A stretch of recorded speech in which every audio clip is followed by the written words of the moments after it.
Тауарды қашан қайтаруға болады? Сапасы дұрыс және сапасы жарамсыз тауарды айырбастау немесе қайтару сатып алушының құқығы болып табылады. Затты әрқашан айырбастауға немесе ақшаны қайтаруға болады. Бұл базарлардан шексіз сатып алған тауарларға да қатысты.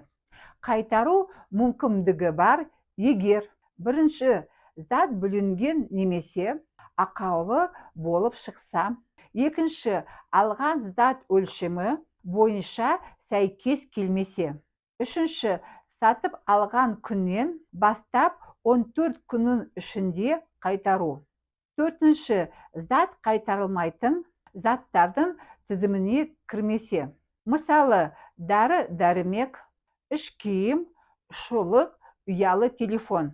Тауарлық түрді және шартты мерзімді сақтаған жағдайда сіздің оны айырбастауға немесе ақшаны қайтаруға құқығыңыз бар.